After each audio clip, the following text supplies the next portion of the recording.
Okay, today's meeting is on photo editing using the photo app on the computer. We're strictly concentrating on photo editing on the Mac, not the iPad and the iPhone today. We will cover that in our classes that are coming up.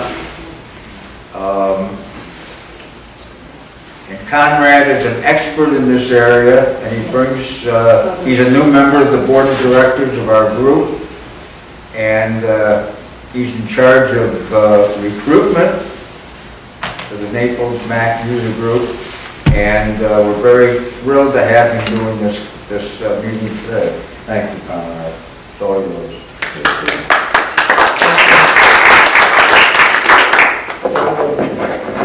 Does everybody hear me? Yeah. Okay. Anyhow, thank you, George, for the introduction. I see a few people in the audience. I see Bob Kennedy here, and Bob gave me. Okay, I was saying there, Bob Kennedy's here, and Bob gave me the introduction to Photoshop. He's been my tutor. And I'm glad to see you. Bob, if you have any comments or questions or anything, please speak up. Anybody in the audience, speak up at any time. It's going to be dark, so I might not hear you, but I might not see you, but shout, and I'll try to answer all questions as they come up. We're going to divide this into 3 parts, basically. We're going to do a preview. We're trouble hearing you back here. We're going to do preview first, then we're going to shift to theory, and then we're going to look at some images and edit them in live time. And so I'll be toggling back and forth, and it's a little bit awkward toggling from Keynote application to Photos application, but there's no easy way to do it. This virtually the entire discussion is going to be on this sidebar here in the editing mode. And at the top is the histogram. If you don't have the histogram shown on your sidebar, go to the Apple drop-down menu and under View, and it'll say show histogram, and you can bring your histogram up. I'm going to cover all of these, but the important thing here is the fact that everything you do at the top is more important than what you do at the bottom. So you can go at the top and slowly work down, and you can stop. You really don't have to do much beyond this point usually. And it's a very neat feature of the program, the way it's arranged. When Photos came out, it was really a disaster. It just had just rudimentary editing, and I was very disheartened by it. And I've been using Apple Aperture or Adobe Camera Raw for my editing, and occasionally layering and more advanced techniques. But now suddenly the Photos app is really good, and in a lot of respects it exceeds Adobe Camera Raw or Lightroom. And Photos, I think, is more user-friendly, and the Photos editing is obviously performed within the app, which is greatly to be desired. There's no jumping back and forth between Adobe and Apple. The Photos user manual is a mixed bag. You find the Photos user manual by going to the menu bar and go to Photos Help, then type in a search term, whatever search term you want, and it'll give you some clues about what that search term means. The user manual is a little bit out of date. Sometimes it's incomplete, sometimes it has nothing on what you type in. And worst of all, Aperture is intermingled. Aperture is an Apple program. It's an old program. It's intermingled with photos, and so it really makes it hard to decipher. Okay, now I'm going to switch to some pictures.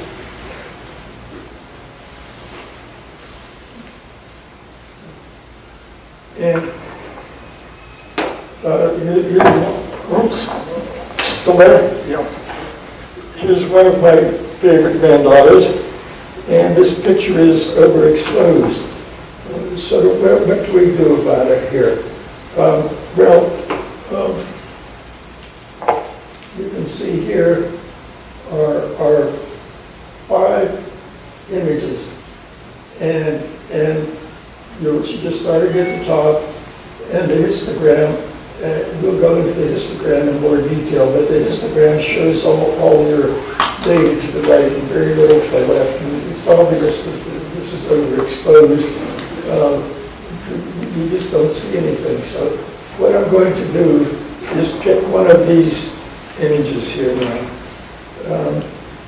Okay. Watch what one click can do. It just really did a lot just by that.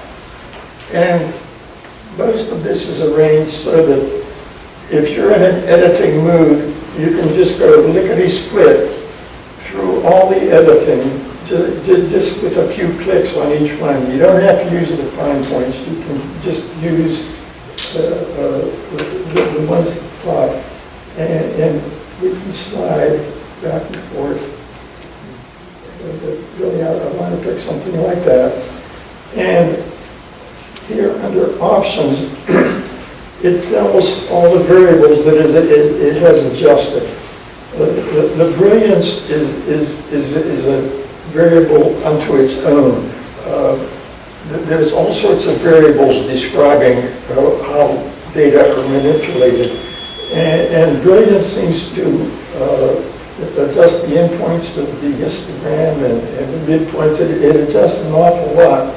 Exposure is just the brightness or not brightness.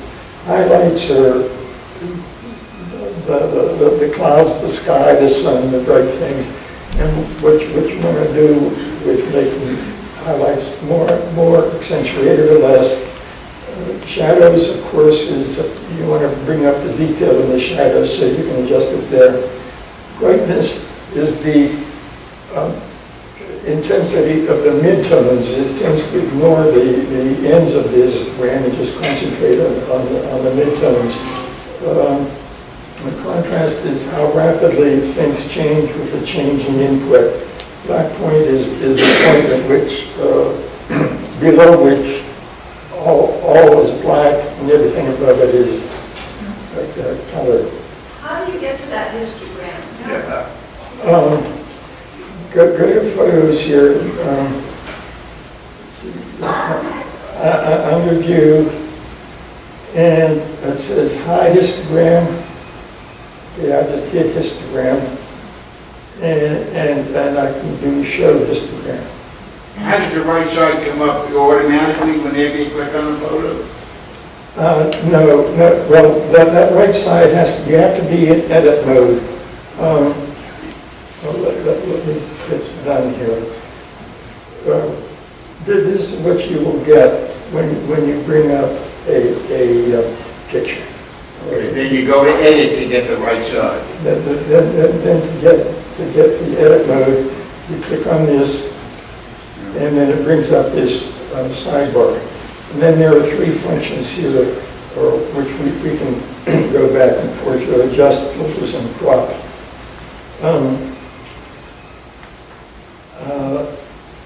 Now, I'm going to discuss at some length the difference between JPEG and RAW, and I'll discuss that more in the theory.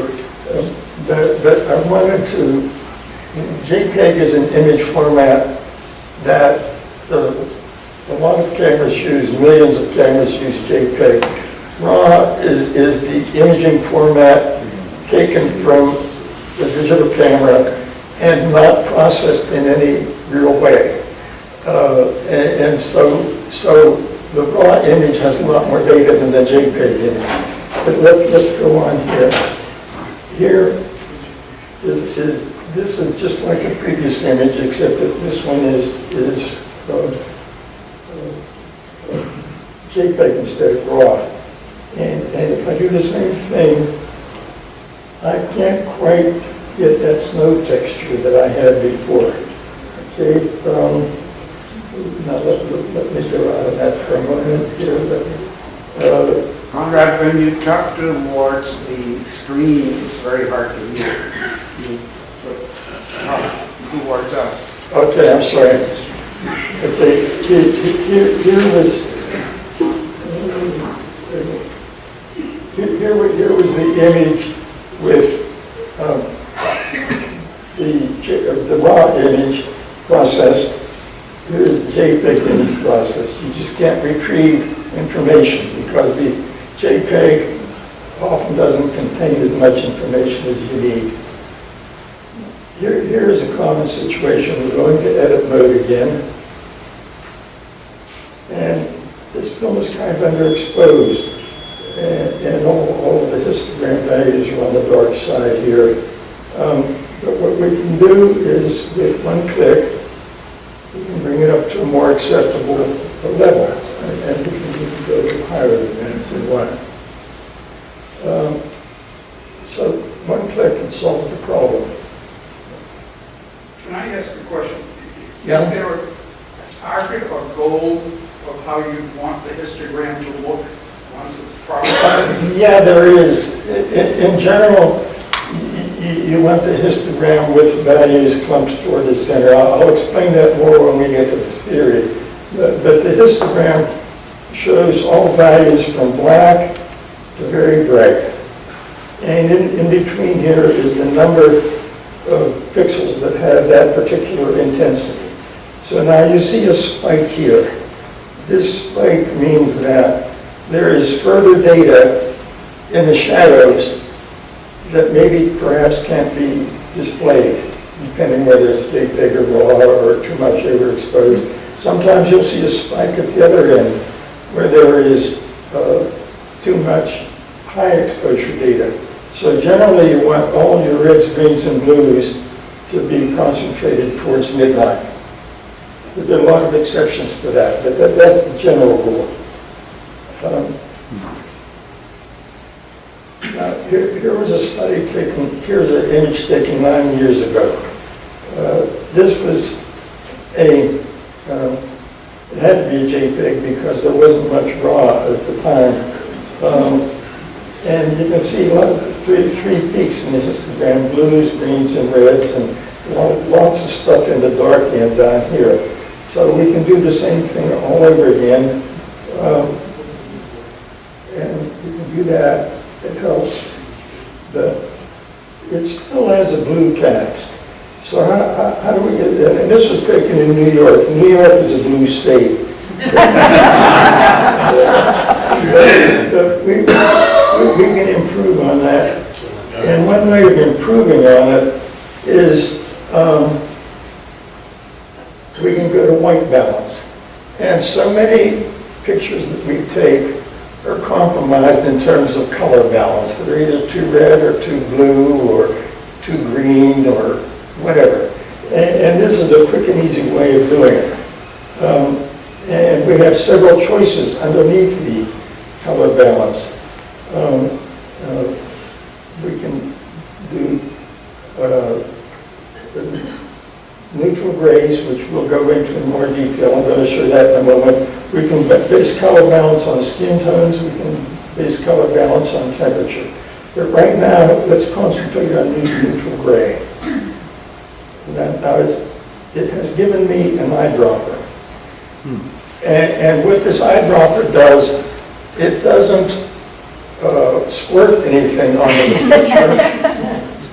It samples a color and adjusts the whole picture based on what it's sampled.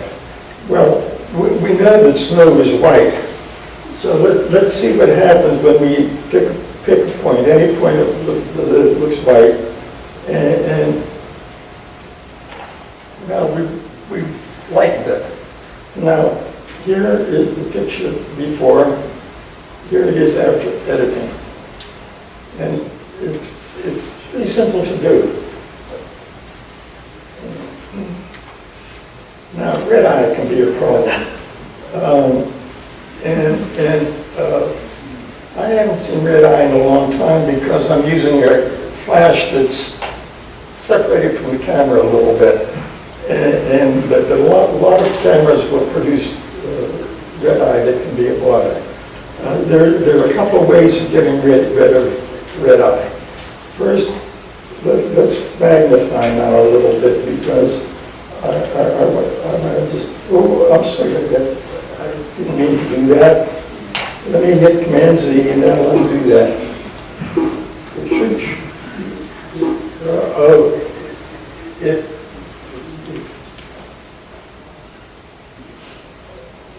folks.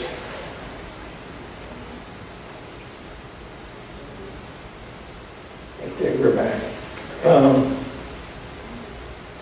Let's go to red eye.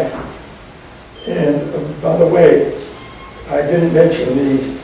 This little arrow restores it to the original function. This is an automatic function, and this determines whether that particular function is on or off. Let's magnify now. And I meant to hit Command M, I don't know what I hit. No, I mean Command plus. Okay, let's go Command plus, there we go. And we can move it around a little bit. Yeah, come on.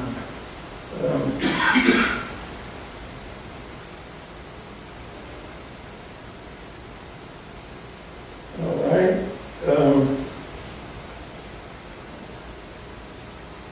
And we're going to pick the size of the circle that we need.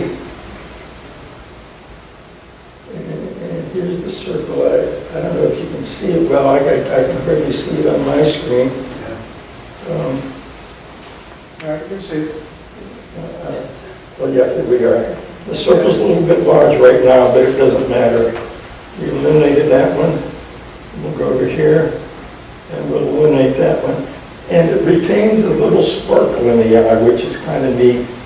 And that's the long way of eliminating red eye. I just did that for demonstration purposes. In effect, what it did was it wiped out the red and replaced it with the black and then put it out in the middle. I mean, that's basically what it did, right? Yes, correct. Well, correct. It didn't touch the white color, really. It just concentrated on the red. But, okay, that's, now, once again, we can hit the M button. Shows red, there's before, there's after. Pretty simple to do. So the white dot in the middle was originally still in the middle of the red. The white dot was there. You can see the white dot was there. Right. And but I think that white dot is useful. You're not just wiping out the middle of the pupil. You're selectively wiping out the red. Now, okay, I'm going to restore this to the original. Here is the button, the arrow that restores it to original. Now, what we're going to do this time is, excuse me, here's an automatic function. And I'm going to hit automatic. And same thing. And that was much easier to do than using those circles. This little check mark here tells whether that function is active or not. Right now there's a check mark, so we know that red eye reduction is operative. I check on it, that shows the function not operative. So we wanted that operative.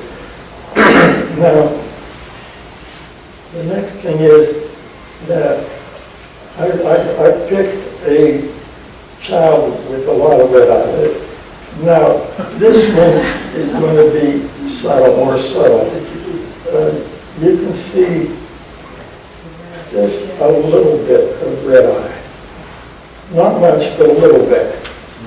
So what do we do? Well, the system is pretty sensitive. Even that small amount, I hope this works for me. Down here, I'm going to do automatic again. I've reduced it. It's that simple. Just hit the automatic button and you've reduced it. There's with a little bit of red eye present, and here it is without the red eye. So those few tricks can save you a lot of time. Here's another function. Here's yours truly. We're going to edit. And the basic exposure is probably all right, but I'm an old geezer, and I really don't want to be an old geezer. So let's take I'm going to magnify some more. And again, it's Command plus. Okay, now we have retouch. And here it shows an arrow, and I'll pick a pretty small arrow, and we can let me put a smaller circle here.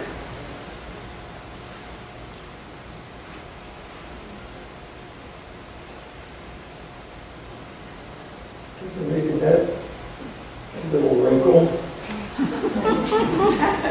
It's some Botox. I'll show you what Botox can do. I've eliminated those few little wrinkles there. I'm having a hard time seeing right here. But in effect, what he's doing is he's filling in the area around that white with whatever's surrounding it. It's averaging the wrinkle with the surrounding tissue. And what function are you in to, Retouch. what is it? Retouch. Yeah. And And how did you implement it? right here in the sidebar Right. is an entry called retouch. And this little triangle, if that little triangle is pointed to the right, that means that it's not operative. But as soon as you try to do anything, you will get a button that can be used. Now, we'll make a few more, and it's good for crow's feet. Now, occasionally, you will do something that you shouldn't do. So what do you do there? Well, fortunately, Command Z will undo. And that's important for those people who make mistakes. How do you undo it? Okay, let me redo the undo. Okay, I Command Shift Z. Okay, there's my mess. Okay, and so let me go back to the beginning here.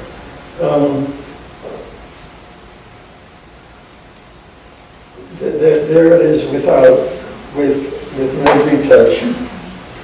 There it is with the retouch there. And now Command C will undo the damage I have done, I hope. Yes. Okay. So nothing except perhaps the very end of the sidebar down here is cast in stone. Anything can be reversed, and that's important, because if you've made a mistake, you can always go back to the beginning. And down here is a it says reset adjustments. And that's what it does. It resets all the adjustments to where they were when you started. That's not quite the same thing as revert to original, because revert to original goes back a few more steps before cropping or anything else. So revert to original is not quite the same as reset adjustments. That's in the edit mode that we're concerned most with. But let's continue here with May I ask another question on that before you leave that subject? Because yeah. I'm trying to do one on there and I'm not understanding it. Bear with me. I selected retouch with a little down arrow. It brings up something that says size. I give you the size of the circle. I drag that onto the picture. I put it over the spot that I want to fix. And then what do I do to implement? It will not say. Well, did you pick the size of your circle? I have the size of the circle and I have it sitting on the flaw that I want to correct. Okay, the size of the circle, Bob, how do you pick your size of your circle? I picked it on the I'm asking Bob Kennedy how he picks the size of the circle for retouching. Generally, you want to just be slightly smaller than the area. Right. I was picking about 2 or 3 times larger than the area. But generally, you want your circle to be somewhat larger than the area that you're using. This is a rather large circle I'm using here. And what do you do, what did you push to get it, to put that white line there? All right, okay, well, what you do, you just hold down the click button, click hold. And drag. Yeah, I guess you'd say drag, but you establish your circle, and then you just, I'm holding the click button down at the same time, and I'm dragging, and then release. Okay, you can also, this is your Botox effect. Conrad, can you eliminate the, what's like a smokestack or whatever in the background? I'm glad you mentioned that. Before you hire him, Before you get to that, Okay, let me demagnify a little bit here. Okay, there's a mast here, which I really don't like. Let me make my circle somewhat larger.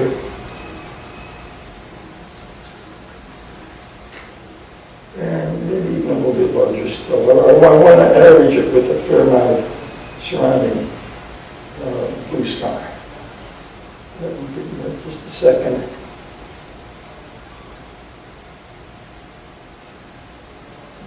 I found that you have to be a little bit careful, because if you jiggle the mouse after you release the arrow here, you might change the size of the circle. Gone. Gone. Beautiful. Now, if you had taken a bite out of his shoulder, could you have restored that bite, or just had it all over again? Now, that's another good question. Because what happens is that we're averaging pixels. And so if I go too far down, I've averaged with some of the shirt. And this is where the system begins to fail a little bit. But what you can do is you can hold down the Option key. Let me, first of all, I'm going to change the size of my circle a little bit. And you can hold the Option key, and you notice my circle changed to a crosshair. See, okay, there's my circle. Now it's a crosshair. So the crosshair picks a area that's going to use as a reference. And so I click the crosshair, and it supposedly has fixed in its mind now. The computer says, well, I'm going to make this area that I white blue sky. But it doesn't do too good a job. It sort of does it, but I don't find it that good, that useful. But But in principle, you can pick the color that you want to replace the object of interest. Now, okay, and there is before and there is after. I never got around to repairing that left eye, but you can do it. Could you fix the eye without restoring the mask? Well, what you have to do in that case, you really have to go back to square one. Because I've done too many steps, and I agree with Command Z repeatedly. And let's see, let's try it. I just, Command Z over and over again, we'll keep on doing. Yeah, there it is. I brought it back. So any mistakes I've made, I can undo. Now, before you go again further, can you at some point go back to recent versions and look at different stages in the editing, or once you fix it, you lose the other part? I think you can, but I don't know the answer. Maybe somebody in the audience does, but I don't know that. I don't think you can really do that, except maybe in Photoshop, with all your layers and so forth. You know. I mean, Also, can you go to the gray hair or the white hair and turn it brown? Let me think about that one. In certain instances, you can do that, but you picked a really hard example. I often can turn grungy grass all green without affecting too much else. And I'll show you some examples of that as we go along. So you can selectively change a color, but white is not in the color scheme of everything else. So white is harder to do.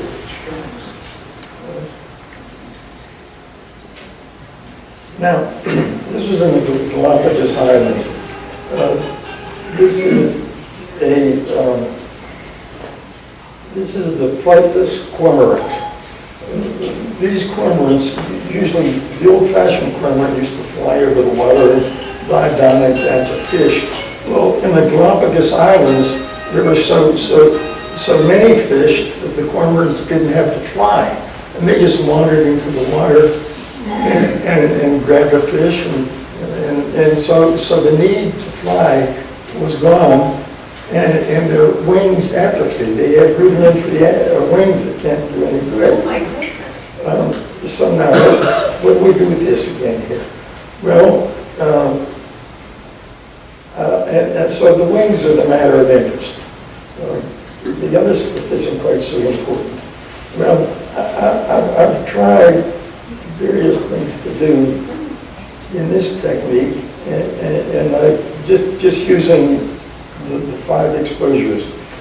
But what I found was, more or less by trial and error, this brilliance adjustment is remarkable, because the brilliance adjustment itself is changing so many things that I couldn't possibly change myself without an awful lot of trial and error. So as I do the brilliance, I can show those wings better, but I'm still not entirely satisfied. So what I can do, let me bring it back to what, if I hold down the Option key, you'll notice these shift a little bit. Well, what the Option key does here is it changes the operating range. And it operates over a much bigger range. So I'm going to do nothing but change the brilliance, no other adjustments. And I finally got those wings, I think, pretty good. There's the after, here's the before. That's by holding down the Option key? Holding the Option key, in a lot of cases on this adjust sidebar, will expand the range of whatever you're doing. So it's useful in some purposes to hold that option key down. It's worth a try if you're moving saturation, contrast, or whatever your variable you're looking at, and you're not satisfied, hold down the option key and it will usually let you move even more. So after you've applied the brilliance so you can see the ring, could you go back and restore the green background so it looks less? We can do that since you asked that question. Let's go down here. Okay, we have selected colors. We have, here is red, green, and blue, yellow, cyan, and magenta. Those 6 colors I'll cover more in the theory, but what you can do is, let's take the sky here. The sky is mostly cyan. And we can adjust the brightness of the sky without affecting too much of anything else. It's not working that well, but let's pick the green. You can do a better job with the green. We can darken the green. Like the yellow.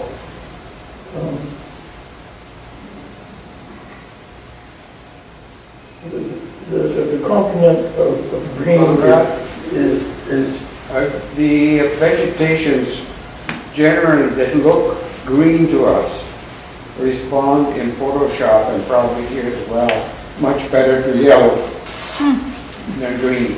It's much yellower to Photoshop than to our eyes. okay, we can try it here. Okay, there we are. Okay, thank you, Bob. We're adjusting, and the cormorant stays unchanged, and we are significantly adjusting into the greens. Okay. Now, I think that's enough for that picture. This was taken in Naples Bay, and it's amazing how much marvelous photography opportunities we have just locally here. I'm going to crop this one. Okay, I'm in the crop mode. It gives us crop handles here. We can hardly hear you. The crop handles in the corners. Okay, well, I'm going to crop some more. Now, this was taken with a full frame camera, and it was taken with a good quality lens. And you can't usually achieve this degree of cropping with a cell phone camera. Now we can adjust the aspect ratio here. This is 3:2 aspect ratio, means 3 inches this way and 2 inches that way, or anything. We can pick square if we want. We can pick custom ratio. Any ratio we want, we can get. I usually pick this out of convenience because that's the ratio in my camera.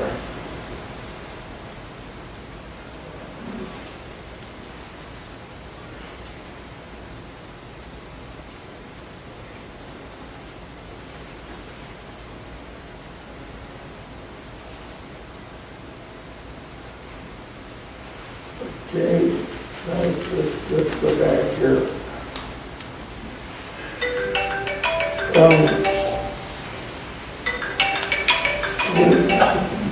We can do as we have done before.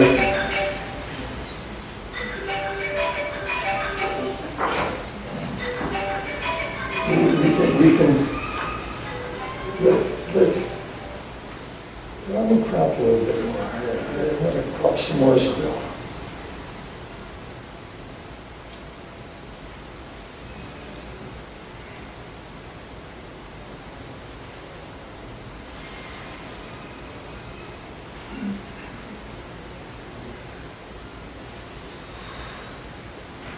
And also on the crop adjustment here is a tilt. Oftentimes we take pictures with the camera tilted.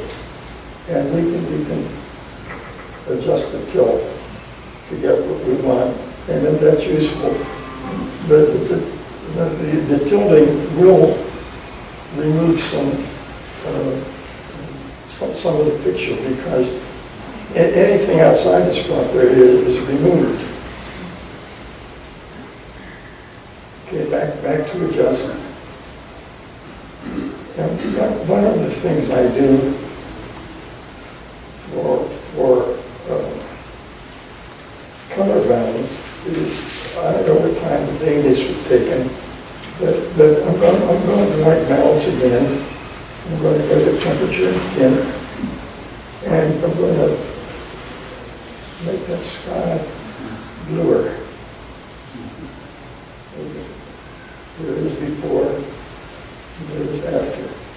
And when we get to the theory, I'll discuss why I've done that. But I made that sky a little bit better. We could selectively adjust the other colors if we chose to. And I want to get to the retouch again. Can hear retouch.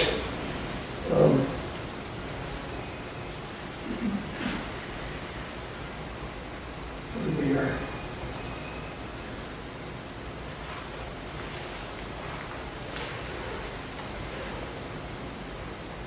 This branch is sort of in the way.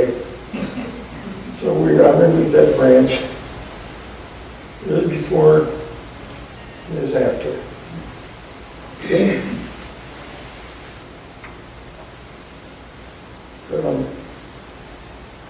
And this was really before. This is at the very beginning. So we have gone from this very beginning to this, which you can do if you have a pretty good camera. Now, that picture looks very greenish to me, anyway. We can adjust the greens also, like we did before. I'll do what Bob Kennedy suggested. We can change. Okay, would you like to see that? Okay, there is one green, there's the other green. And the eagle, which doesn't have much green in its texture, is not affected. So does that answer your question? Well, this is probably impossible, but if you wanted the tree to be green, but the eagle to be less green, could you selectively reduce the green on the eagle and not on the tree? Well, that's what we've done, because the eagle doesn't contain much natural green. So the Mother Nature gave us the solution to doing that. And if you wanted to go more than that, you'd have to go to Photoshop.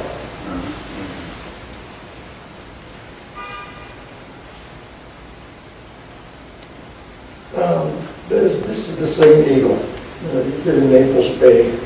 And the Naples Bay has a really yucky watercolor. And I simply don't like it. So what we can do is, let's make the watercolor a little bluer. There it is before, and there it is after. That is pretty simple to do. All we did is with the white balance and change it to make it more blue.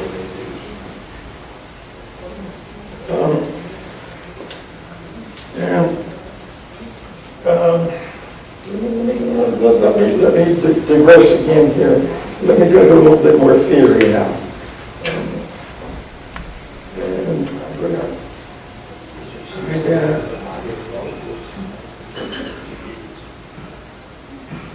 okay, now more theory. I think we are basis of all editing. One is the behavior of the human eye. And the human eye is an imaging processing system, just like any camera or any TV set or else. It does its own processing. Then we have the histogram, and then we had the Herter and Griffin curve, and all describe each one of these. The H&D curve,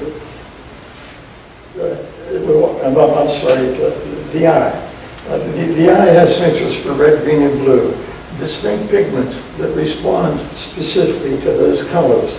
And the amounts of red, green, and blue that the eye picks up determine what shade you look at. So all emitted colors, the colors from a TV set or whatever, are combinations of red, green, and blue. All printed colors, like you look at in a magazine, are combinations of cyan, magenta, and yellow. And if you draw a line across from, say, yellow here to blue here, that the yellow and blue are complements, and the magenta and green are complements, cyan and red are complements. They are opposites.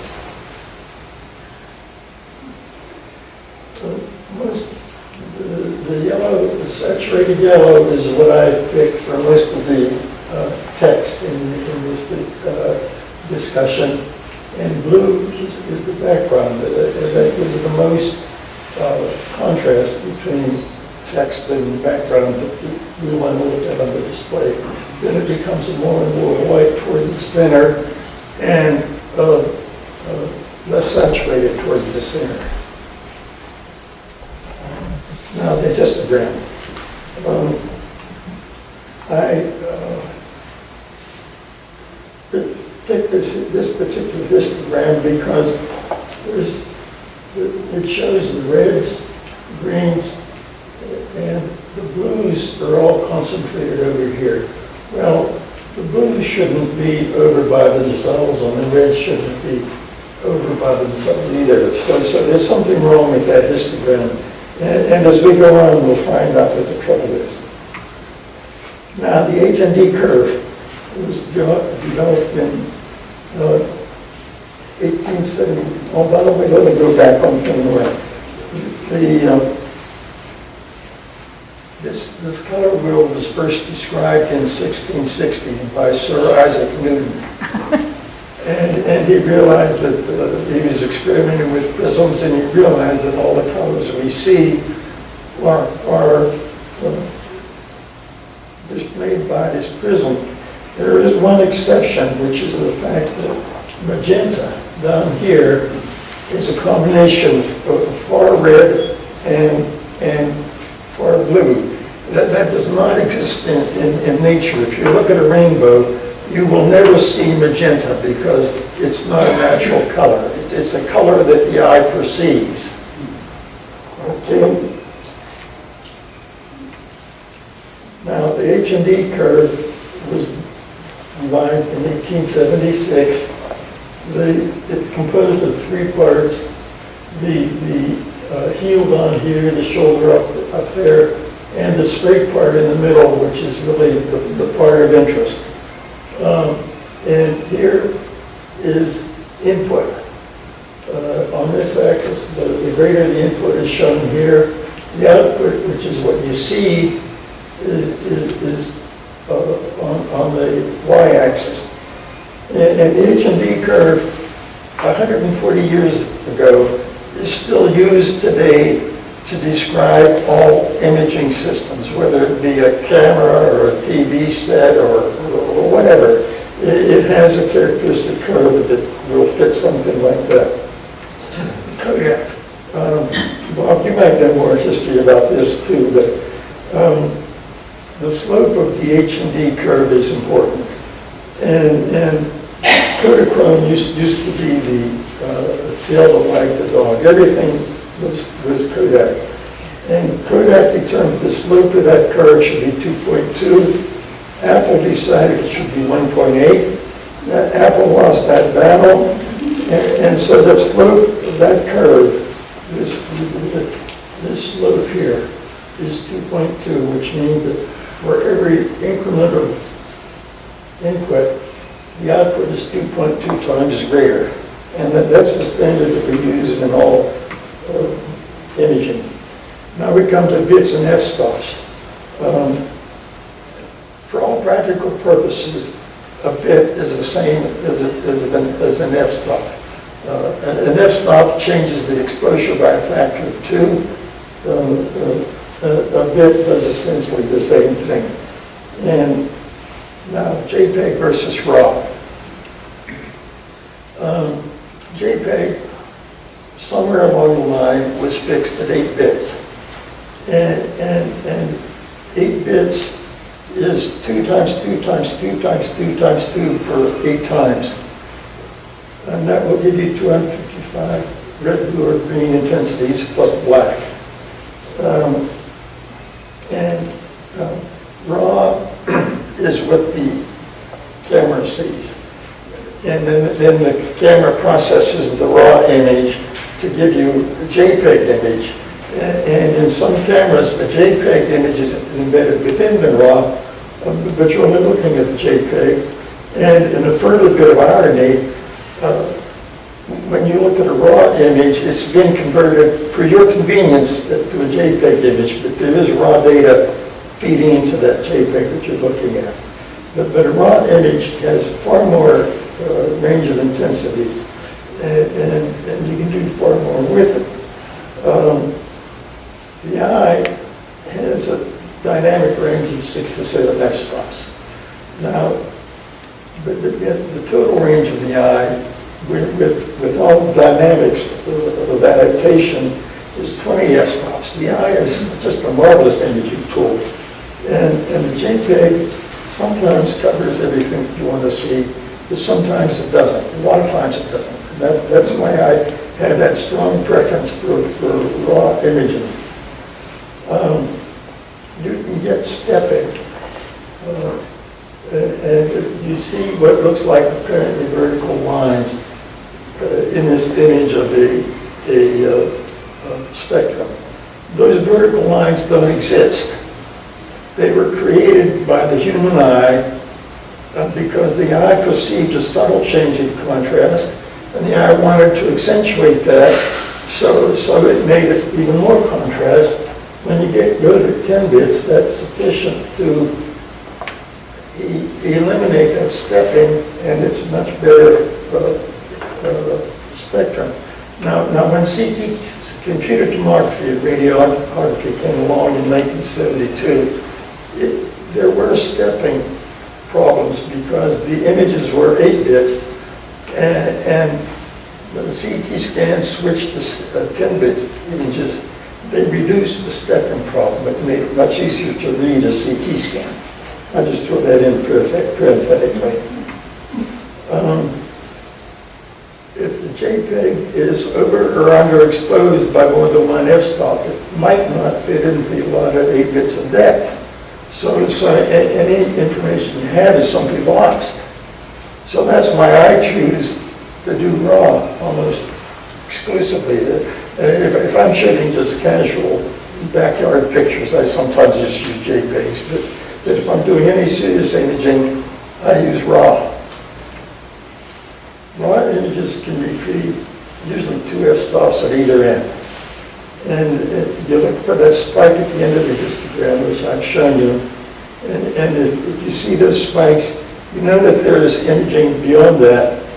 There is data beyond that that's not shown in your image. Adobe Camera Raw, and I may stand corrected on this, you have to choose whether you want 8 or 16 bits of processing. Photoshop Elements, at least in my previous experience, will not process 16 bits at all. So you can be limited without realizing it.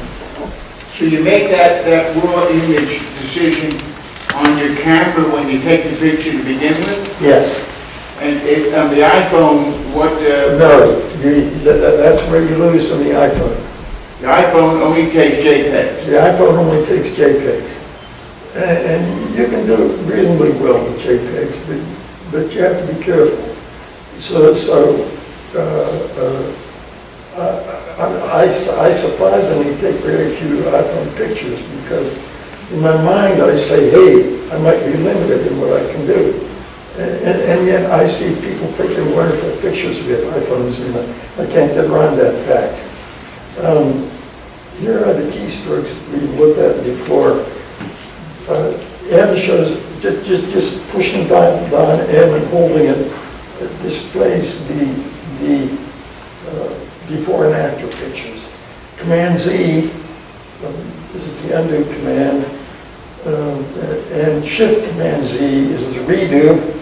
Command plus enlarges, Command minus reduces, and Command I is useful for getting the basic data about the picture, the basic numerical data, the f-stop, the shutter speed. I have a technical question. Yeah. The new iPhone 10, they really advertise how great their camera is, what it proves. This is the area they're improving, is it not? So it gives you more depth of color and more distinctive color. Is that correct? I think so, but I can't answer that. Maybe somebody else can. Bob, you know the answer to that? Well, I'm not sure, but I'm heading to an iPhone workshop next week. So probably sometime in March or April, I can. Oh, yeah, you haven't gone yet. Pardon me? You haven't gone to the workshop yet. No, I'm going next week. Yeah, and you're scheduled sometime in April, I think. for your meeting. Okay, let me know. Okay, getting back to That's the, good timing. so I don't have a full answer to that question. Getting back to the side, to the sidebar image that you saw. You saw already that the most important steps are at the top. And you work onward to the point where you're satisfied and you click. And that's very handy because sometimes you only have to go down 2 or 3 steps or maybe even 1 step. And I like that convenience but optional complexity if you need it in the photos. And you don't have to be snowed by everything you get a lot of it. I mentioned the definition function here, which is one of the operations you can use. And that more or less covers the definition of pixel level. And I generally find I don't have to change that. Once I set it, I can generally continue that way. The blue dot on the right upper corner, I showed you that already. Auto and reset, we discussed. And I mentioned the adjust mode. We've seen the adjust mode already. Brilliant slider, I told you, is a lot of things are changed just by changing that slider. And I think it's really neat. Color temperature. Color temperature is sort of a theoretical concept. It's very useful to know. But high color temperature bodies, like the sun, emit more blues and greens. Low color temperature bodies, like an incandescent bulb, emit more yellows and reds. And fluorescent lights tend to somehow emphasize greens. They can be terrible. The color temperature of sunlight varies throughout the day. And the human eye just compensates automatically for all these color shifts. We don't really think of what the color temperature is. We just know that we're looking at a stage play. It's going to be more red. And if we're looking into the sky, it's going to be more blue. Nobody has to tell us that. We just know. And I might mention the slider on the sidebar is a little bit counterintuitive since it's applying a correction to the color temperature rather than actually specifying the temperature. So when I slide the slider bar to the left, it's actually putting more blues into the picture. We can go into that now. Let me discuss just black and white points quickly. The black point is the point at which below which all pixels appear black. The white point is the intensity above which all the pixels appear white. Now, moving the black point will change the contrast of the picture, and that's very handy to do, and I'll show you that as we go along here. The histogram is very useful for evaluating if you have too many blacks, there's not enough blacks, etc., but you can also use your own eyeballs. These are just my preferences. You don't have to follow them. Now let me go back to.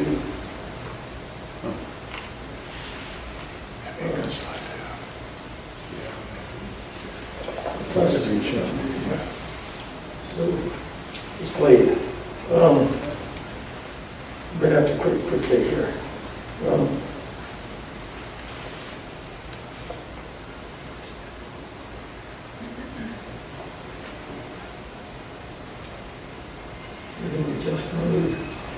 This is taken in the Canadian Rockies. There was a haze in the air. It was a little bit of a problem. Just a moment here.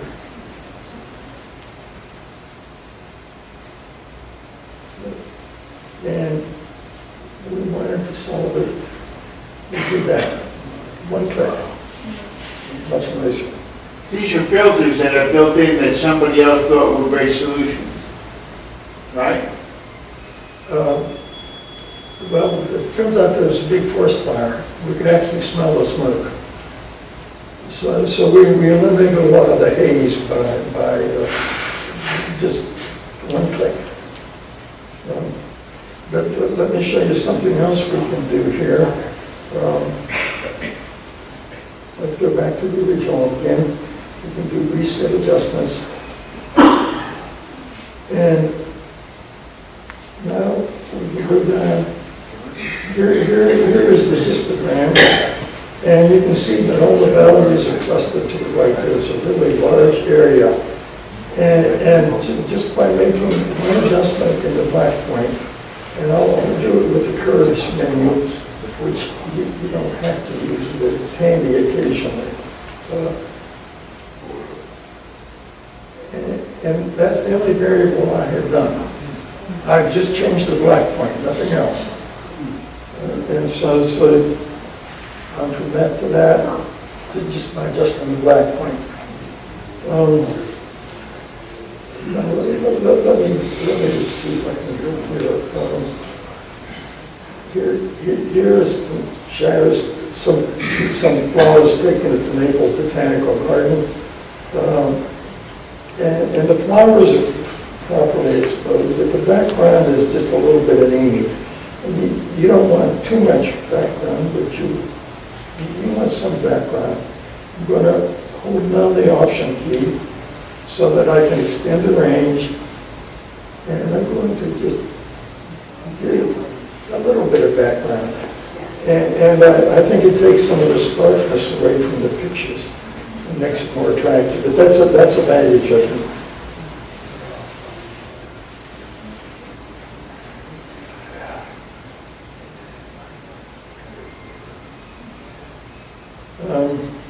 We're running short on time, but Yeah, just do a couple more examples. yeah.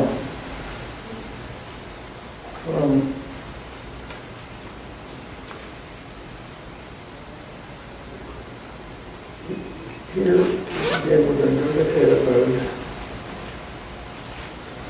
And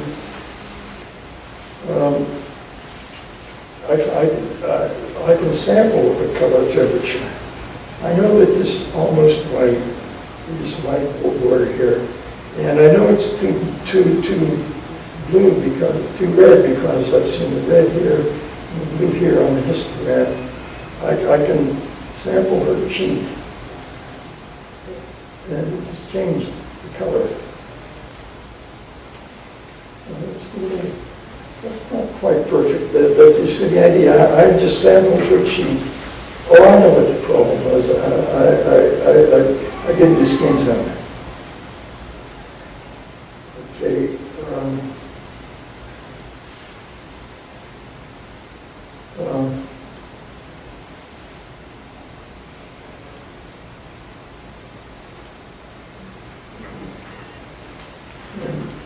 sample with the dropper.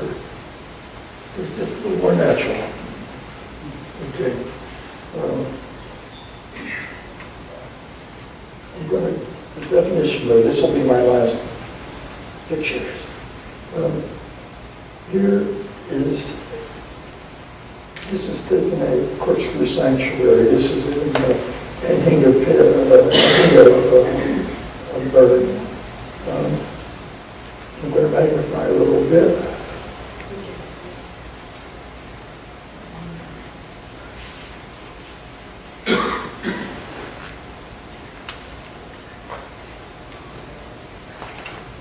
And we can improve the definition slightly. And just observe the little hairs on the bird's neck there. Definition down here.